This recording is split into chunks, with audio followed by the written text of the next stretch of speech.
Stephanie's thread on leadership, obviously change and trust, but also transparency.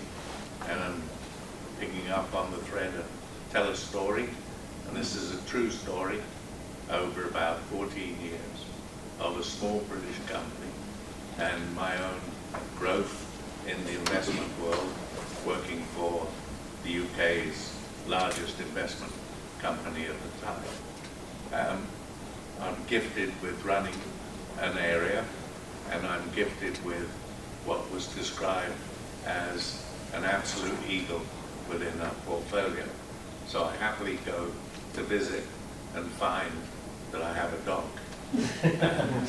And so I tell the chairman, you think we're going to give you any more money? You are crazy. You're going to have to mortgage your cats, your dogs, your wife. I know you've already mortgaged your house. Try it the second time. And the first thing I said was, tomorrow morning, prices go up across the board 10%. And basis for that, clearly zero.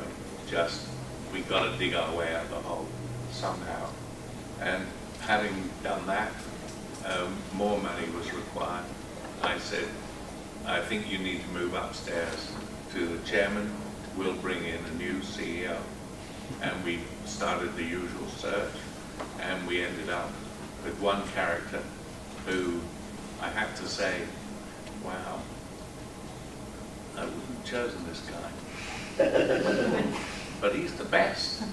And we better do something, because this isn't going to work otherwise. So, okay, welcome aboard.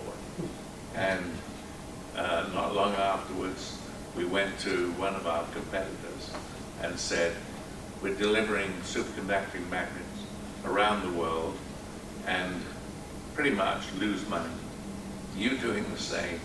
And this is pretty stupid. How about we put the two together? Not surprisingly, the big company with this small division said, well, we're the best. So we said, okay, we'll do the classic test your systems and ours, our prices and yours, our cost prices, will best one wins. Fortunately, we won that basis, and so we acquired their division, which enabled us, one day later, prices went up again around the globe.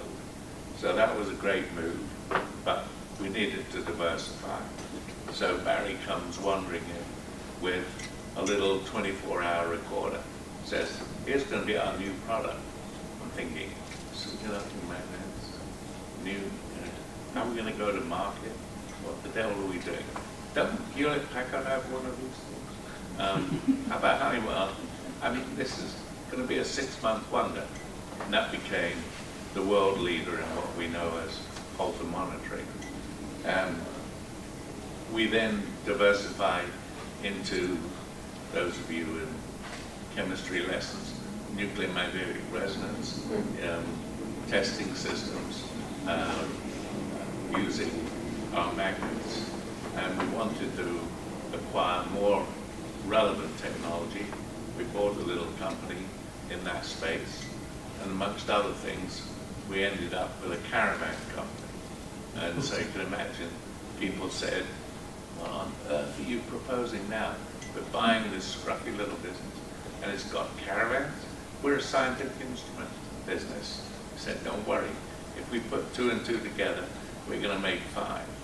And fortunately, we were able to do that because we then started working, expanding the world of nuclear magnetic resonance on testing of animals. And then the CEO called me up and said, I want you to take over as CEO of North America.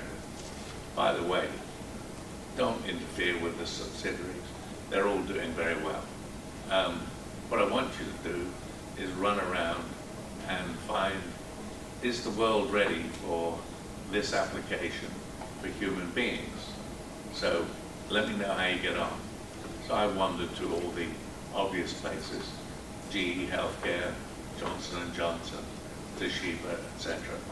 The best contribution that was made was Jack Welch, who was at the time running GE Healthcare, and he essentially said, "Limey, go home. The world doesn't need another modality."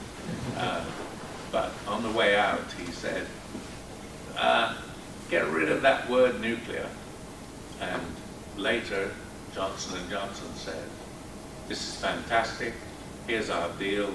If it can be proven to do what you claim and your technology team claims, we want a world exclusive."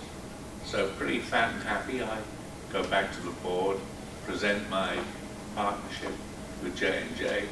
The board unanimously signed off, and I'm getting ready to fly back to Atlanta.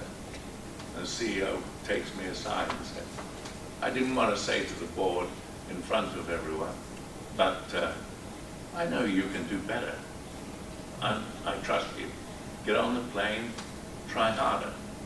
And I came back and went to see Airco, who we were working with on the industrial gas business. To my amazement, found they had a superconducting wire business. And take a long story short, they were losing about $1 million a year. And it was pretty easy to find, if we could acquire this business, if we could use that wire, which of course my engineers told us it's rubbish. I said, "You test again, because if it works, this is a way forward." And as a result of that, we got a 100,000 square foot building, rent-free, no taxes for 5 years. We acquired the business losing $1 million and turned it into profit about 3 weeks later. Simply the usual consolidation. So I was asked to present this story at RSNA, the radiology show in Chicago in '85, to GE Healthcare, who by then were our largest customer and the world leader. And they wanted us to present the strategy of how did we get there, why were we so successful. And the CEO said, "David, you're better at this than me. You present."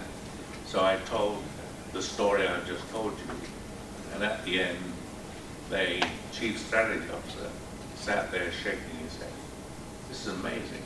We think we're pretty smart at strategic development. How did you guys do this?" And Barry, as I told you, pretty self-effacing CEO, said, "Well, what David has told you is absolutely true. But at no time did we ever connect the dots in the way he's described." So I think that tells you something about real leadership and real change, and that produced what we know today as the MRI business, and a 10-year record under his leadership, 40% per annum growth, 20% pre-tax margin.